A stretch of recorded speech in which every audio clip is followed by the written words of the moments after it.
There's something soul-crushing about realizing the loudest laughter in the room is because of you, not with you. It happened halfway through a sentence. I didn't even finish the punchline I was nervously stammering through because she beat me to it. She didn't just cut me off.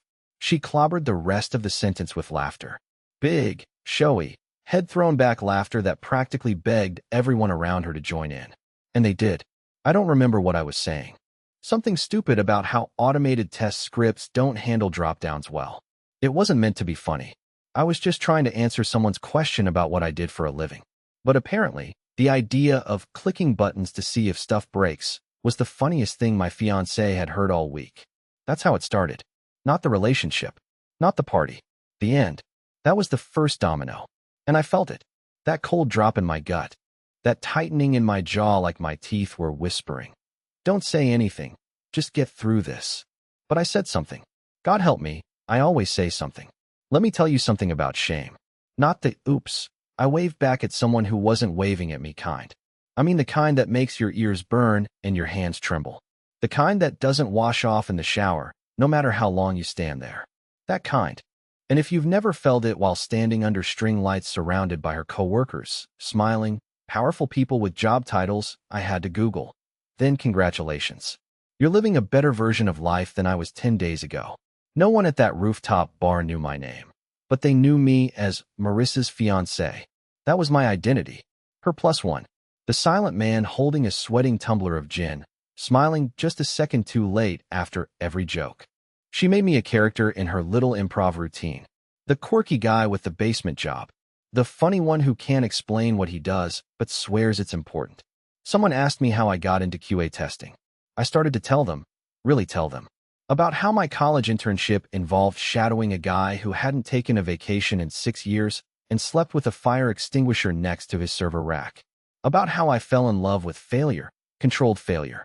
But before I could even get to the good part, Marissa blurted out, "Oh, he just likes breaking things and getting paid for it.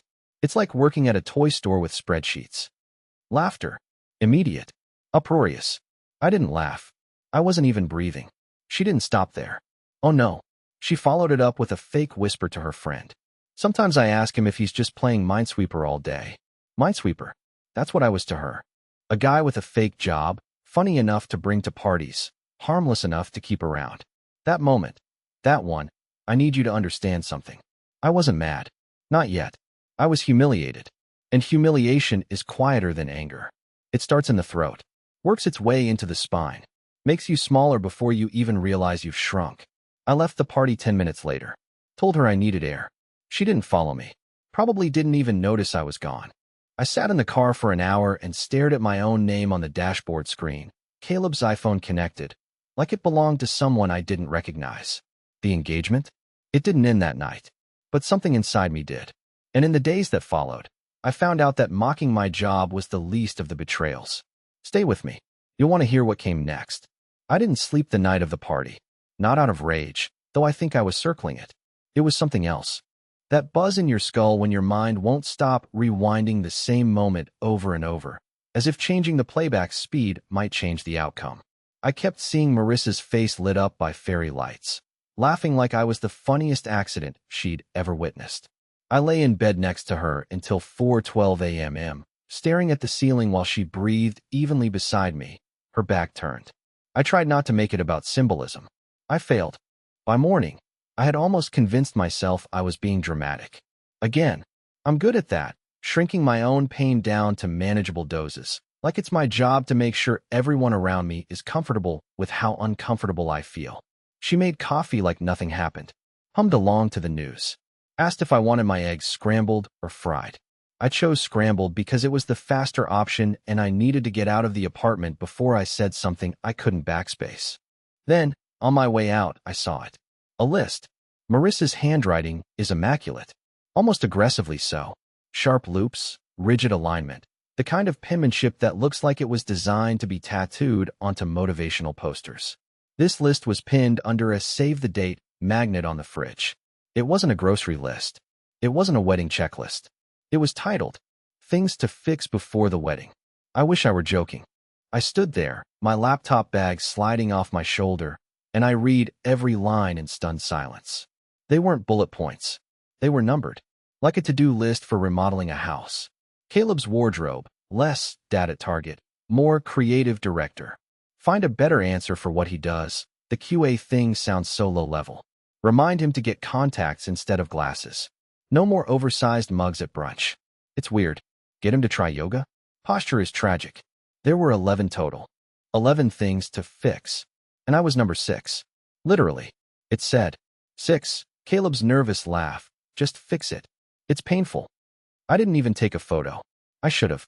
But in that moment, I just stood there, like I was looking at some stranger's private journal. Except it wasn't private. She didn't hide it. She didn't think she needed to. That's when the full picture started to emerge. I wasn't being included in her life. I was being curated, polished, shaved down into something more presentable. I wasn't a person to her. I was a project, a rebrand. That afternoon, I did something petty. I'll admit that. I changed my Slack status to low-level QA gremlin and added a goblin emoji. One of my coworkers got the joke. The others probably assumed I was having a breakdown. I wasn't sure they were wrong. I didn't confront her that day, or the day after. I let it fester. Let it rot quietly while she went to hot yoga and sent me texts like, dinner at 7? Tofu or chicken? I chose tofu every time. But here's the thing about rot, it spreads. And I started to notice more things that had always been there, hiding in plain sight. Like how she always corrected my pronunciation of quinoa, even though she'd mispronounced gnocchi for 3 years straight. Or how she gave me a book for my birthday titled How to Think Bigger, Scaling Your Potential with a note that said, I believe in what you could be. Could.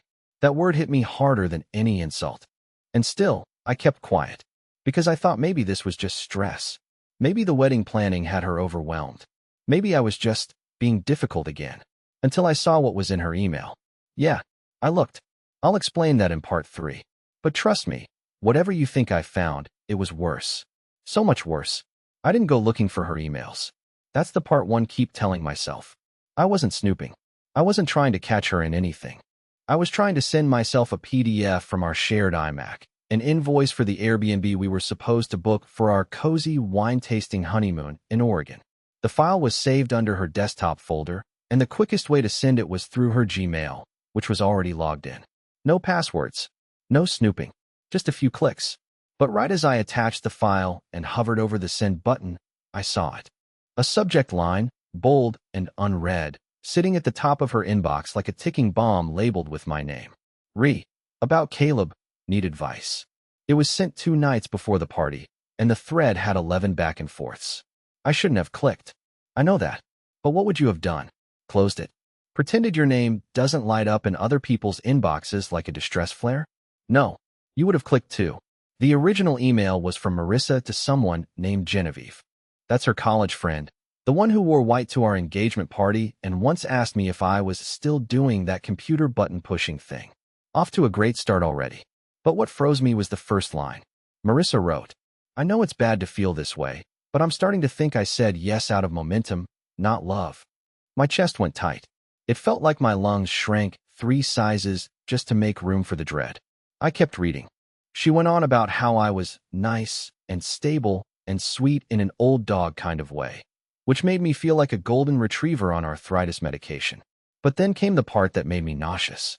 Sometimes I fantasize about what life would be like if I had just stayed single and waited for someone with drive.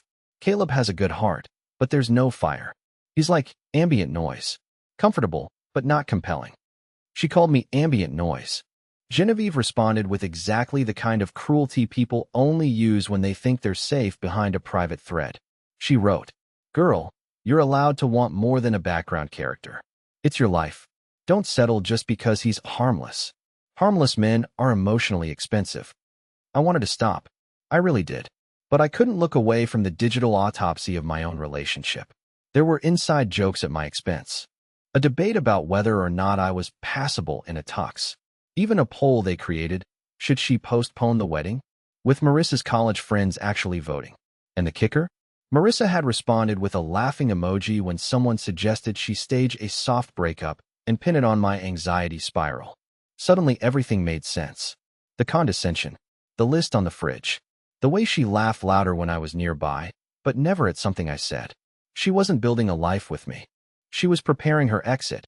and crafting the narrative to make sure she looked like the one who tried. I sat there for almost 20 minutes, just hollow. The iMac fan was humming. A pot of something was boiling in the kitchen. She was 10 feet away in the living room watching a home renovation show, probably thinking about knocking me down like a wall that didn't match the flooring.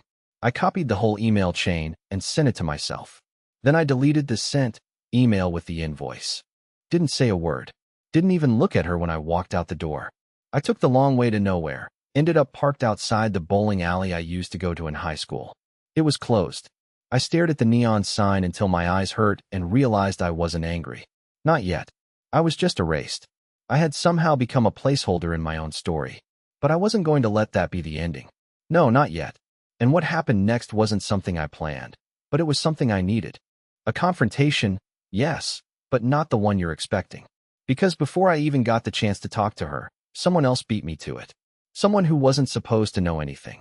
Someone who showed up at our apartment unannounced with a look in their eyes that said, "You don't know half of it, do you?" And that's when things really started to unravel. 3 days after I read the emails, I still hadn't said a word to Marissa about it. I don't know why. Maybe because part of me wanted to watch her lie. I wanted to hear how she'd spin it. How she'd explain calling me emotionally beige behind my back while reminding me to pick up almond milk in the same breath. I kept waking up next to her, pretending I didn't know that she had already mentally unspooled our relationship and was just waiting for the right exit strategy. But then someone knocked on our apartment door at 9:12 in the morning. I remember the time exactly because I had just opened my laptop to start my daily testing cycle, still in pajama pants and half a slice of toast in my mouth. I figured it was a delivery. Marissa always ordered obscure vitamins or weird, ethically sourced coffee that arrived in boxes with fonts so minimalist you couldn't tell if it was caffeine or skincare. But when I opened the door, it wasn't a box. It was Trevor. Now, you don't know Trevor yet, but let me paint this picture for you. Tall, neatly trimmed beard, always smelled like cedarwood and confidence, wore button-downs like they were custom stitched by fate. He was Marissa's family friend, the kind who got invited to her birthday brunches and referred to me as Big Guy, even though I'm taller than him. He was the kind of guy who casually mentions CrossFit and inheritance in the same conversation without blinking. We'd met 3 or 4 times, always in group settings, always with that vague, polished smile like he was doing a campaign stop. I never liked him, and now he was standing in front of me at our door, hands in his pockets, not smiling. "Hey," he said. "Can I come in?" I blinked. "Is Marissa here?" He shook his head. "No, she's at the spa. But this isn't about her knowing I'm here." That sentence flipped my spine inside out. I let him in, mostly because I was too stunned not to. He walked straight to the kitchen, leaned on the counter, looked around like he was cataloging the furniture. Then he said something that made my legs go cold. "You don't know, do you?" It's the kind of sentence you don't answer right away. I just stared at him, waiting for the punchline. "She's been lying to both of us," he said, eyes locked on mine. "And I think it's about to get worse." He took out his phone, opened a folder of screenshots. Messages. I recognized the text bubbles immediately. It was Marissa's tone, the way she added a period after every LOL, like it was a passive-aggressive dagger. There were dozens of messages. From months ago, she'd been messaging Trevor. Not flirting, strategizing. About me. About him. About how she wanted out, but needed to make it look mutual. She even sent him talking points. Literally labeled them. "If Caleb asks, here's what to say." My favorite was, "Tell him you and I had a fling before we got together. It'll soften the blow. He's fragile, but not stupid." Trevor looked at me like he expected me to punch him. I didn't. I just stood there, fists clenched so tightly my nails dug into my palms. "She used both of us," he said. "I thought we had something. Clearly, we didn't. I don't even care about that now. I care that she's dragging you through the mud like you're some placeholder until she finds someone with a higher net worth." I didn't speak. I couldn't. I felt like I'd swallowed gravel. Then he pulled out one last message. One he wasn't supposed to see. Marissa had accidentally texted him something meant for someone else. Someone saved in her phone as EJ. The message read, "Neither of them suspect a thing. One still loves me. The other thinks I'm confused. Once I get the promotion, I'm done playing house." Trevor and I stared at that message for a long time. The subtext wasn't subtle anymore. She was manipulating both of us, not as romantic pawns, but as image props. A relationship for her personal branding. Something she could use to look stable, lovable, grounded, until she could launch into whatever phase of her life required neither of us to exist. It was surreal. I'd spent weeks thinking I was the background character. Turns out, I wasn't even part of the story. I was a prop in someone else's campaign. Trevor left without much else. No apologies. No grand gesture. Just a silent understanding between two men who realized they'd both been played by the same person holding two different scripts. I didn't confront her that night. I didn't scream. I didn't cry. I just made dinner, ate in silence, slept beside her, and listened to the soft hum of someone who didn't know the stage lights were about to go out. But the next day, I made a plan. And the thing about plans is, if you build them just right, they can break the story in half. I used to think revenge required rage, that you had to be fuming, seething, emotionally unhinged to pull it off. Turns out, that's not true. Sometimes revenge starts in absolute silence, when everything inside you has gone so cold and flat that the only thing left is the desire to burn something down, quietly, precisely, and without blinking. The morning after Trevor came over, I woke up before Marissa, sat on the edge of the bed, and stared at the soft blue glow of our blackout curtains. I don't know how long I sat there. Could have been 10 minutes. Could have been an hour. But somewhere in that stillness, I started mapping out exactly what needed to happen next. Not out of spite. Not even to hurt her. I just wanted the truth to weigh something. To finally take up space after being swept under so many perfectly curated rugs. And so, I started building my own story. First, I backed up everything. The fridge list, the emails, the messages Trevor showed me. Even the poll her friends ran about whether she should marry me. I saved it all. I didn't want to confront her with emotion. I wanted her to see herself in the mirror she built, and I wanted everyone else to see it, too. Second, I scheduled a dinner. Her idea, actually.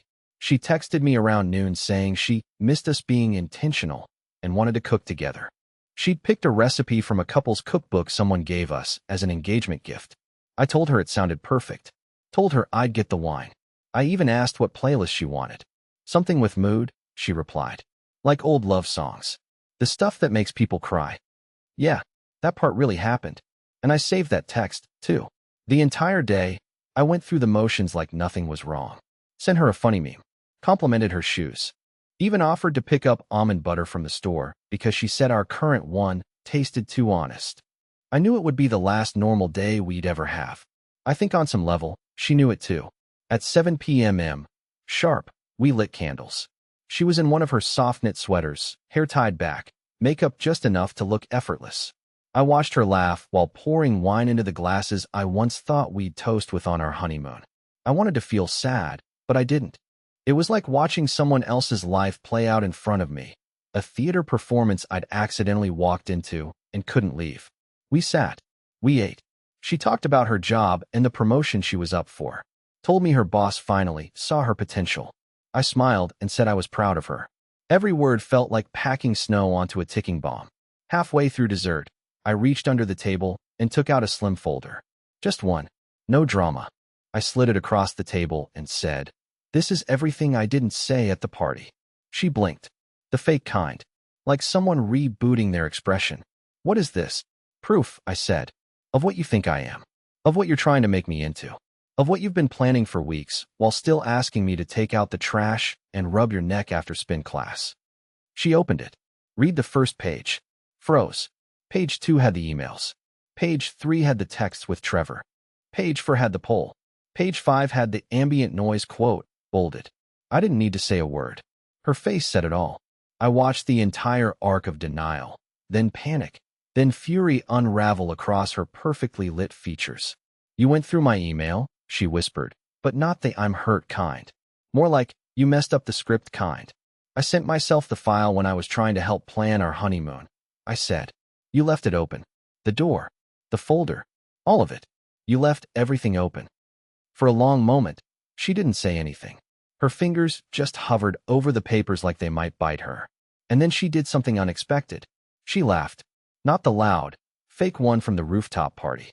This one was small, tight, like she knew the walls were finally closing in and couldn't figure out where the exits went.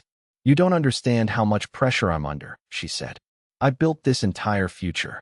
I deserve the life I've been planning. and I needed you to be a little more polished. I tilted my head. Polished? Or erased? She didn't answer. That's when I handed her the envelope. Inside was the ring, not in its original box. Just sitting there. Cold. Weightless. I'm done, Marissa. Not just with the wedding. With you. With being rewritten. You can spin this however you want. Tell your friends I snapped. Say I couldn't handle your success. I won't correct you. But I'm not staying where I'm not respected. She opened her mouth again, but I was already standing, putting on my jacket, blowing out the candles.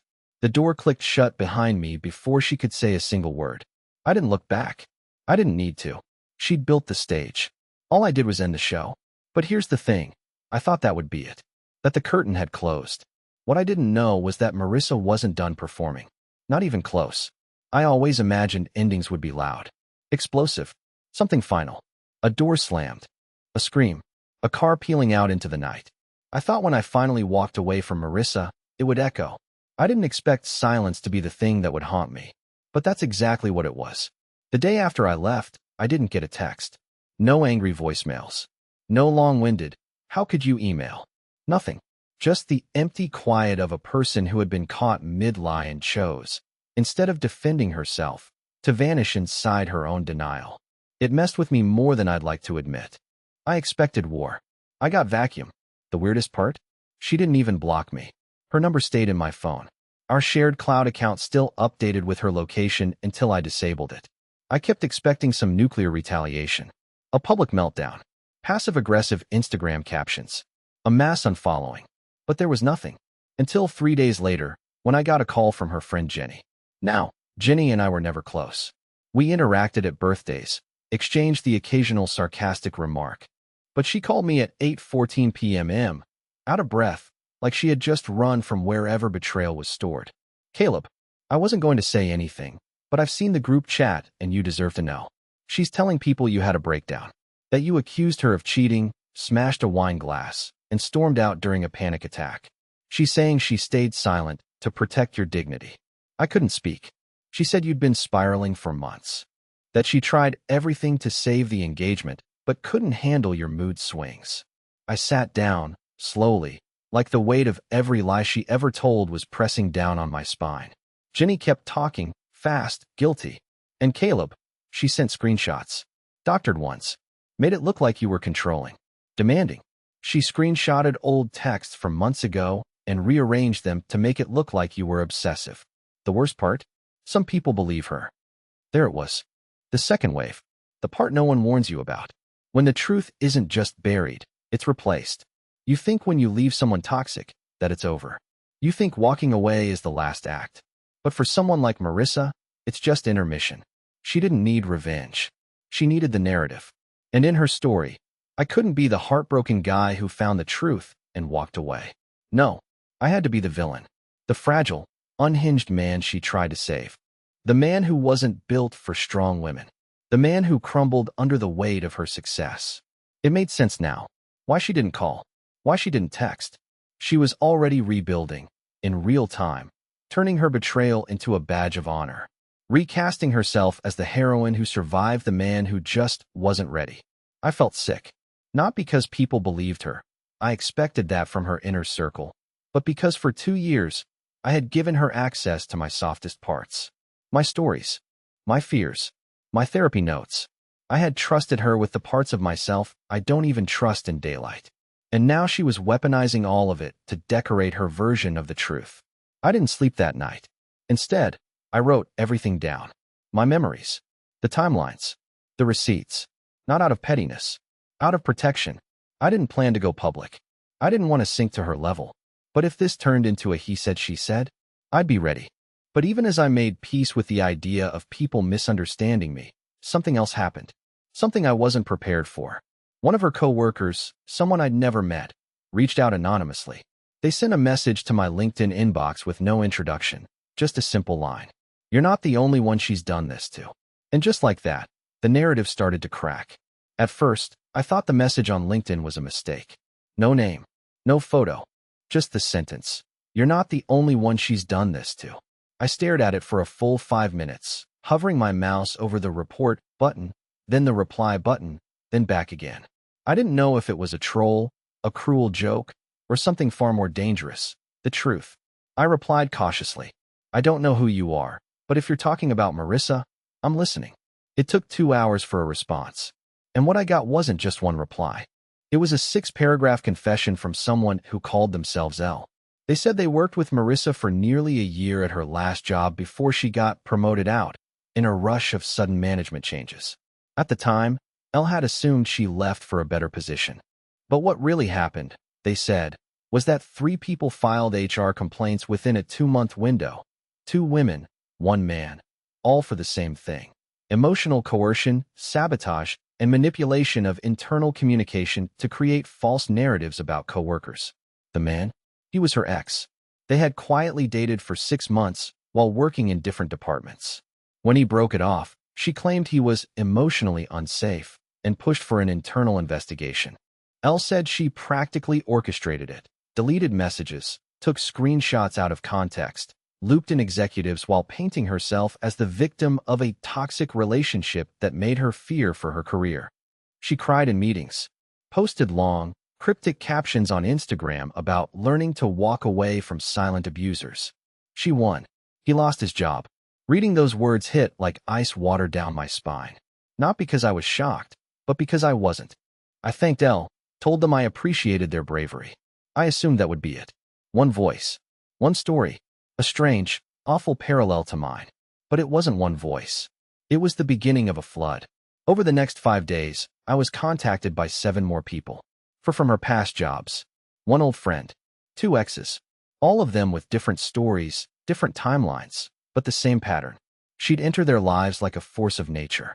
Smart, charming, supportive. She'd elevate them, compliment them, make them feel chosen. And slowly, always slowly, she'd start cutting into their confidence, correcting them publicly, making jokes about them in front of others, redefining them as lesser versions of who they thought they were. Every single person told me the same thing in slightly different words. By the time she was done with me, I didn't recognize myself. And somehow, everyone else believed her version of me instead of the one I knew was real. One guy, Alan, told me Marissa convinced his own sister that he was mentally unstable when they broke up. The sister didn't speak to him for over a year. Another woman, Taylor, said Marissa used her journal entries, private things she shared during a vulnerable night, to suggest to HR that she was unfit for leadership.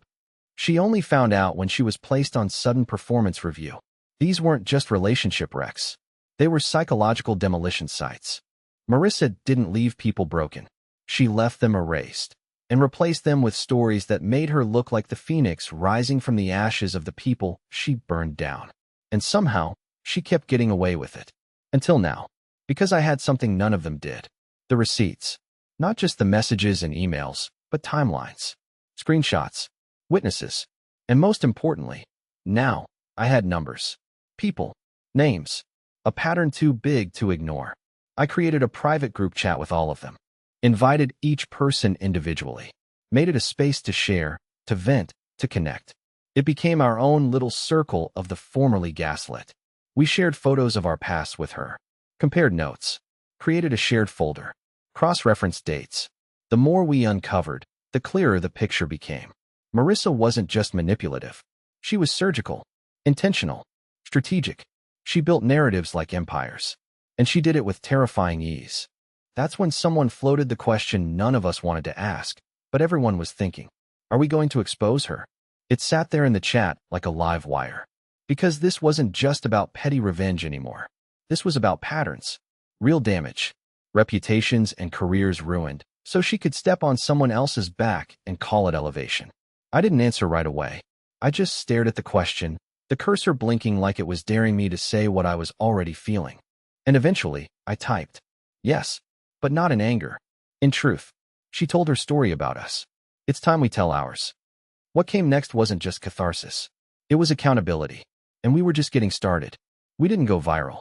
There was no trending hashtag, no expose in some online magazine, no dramatic confrontation with cameras or security guards dragging her out of a conference room. Honestly, I'm glad. The truth doesn't need to be flashy to matter. It just needs to be real and loud enough to drown out the fiction. We started small. One person posted their story anonymously on a subreddit dedicated to toxic workplace behavior. Another wrote a medium-length blog post about narrative abuse in relationships, never naming her, but describing the exact pattern we'd all seen. Someone else shared screenshots in a private industry Slack group. I shared a thread on Twitter, simple and direct. Sometimes they break you in quiet, charming ways. And everyone claps because they believe they're the hero. No names, just facts, moments, evidence. And something strange happened. People listened. Not thousands, not millions, but enough. Enough for people who knew her to recognize the cracks. A former manager messaged one of us, saying they always felt something was off, but never had proof. Someone else told me Marissa had recently tried applying to a leadership fellowship and mysteriously didn't make it past the final round. Word was, someone on the selection panel had concerns about her history. That was all they said. That was all I needed to hear. I didn't need to watch her fall. I just needed her to stop climbing over people to rise. As for me, I moved out officially 2 weeks later. Found a small apartment on the other side of the city. Nothing fancy. Just quiet, clean, and mine. I started sleeping again, the deep kind, where you don't wake up rehearsing conversations or editing your emotions in advance. I got a cat. I named her Hex because she likes to sit on my keyboard and accidentally delete entire lines of code. She's already more emotionally honest than Marissa ever was. Therapy helped. A lot. So did walking, reading, sitting alone in a coffee shop with no pressure to perform or impress. I started writing again, not for revenge, not even for closure, but just to remember who I was before I started bending to someone else's blueprint. One day, a letter arrived in the mail. No return address. Handwritten. Short. You were right. I told myself I was building a life, but I was building a defense. I'm sorry. I hope you don't hate me. I don't even like me anymore. It wasn't signed, but I didn't need it to be. I didn't write back. Not out of spite. Out of peace. Because I'm done carrying her version of me. The truth? I'm not fragile. I'm not background noise. I'm not broken. I'm a whole person who loved the wrong one, and then learned to walk away. That's the story now. And this time, it's mine.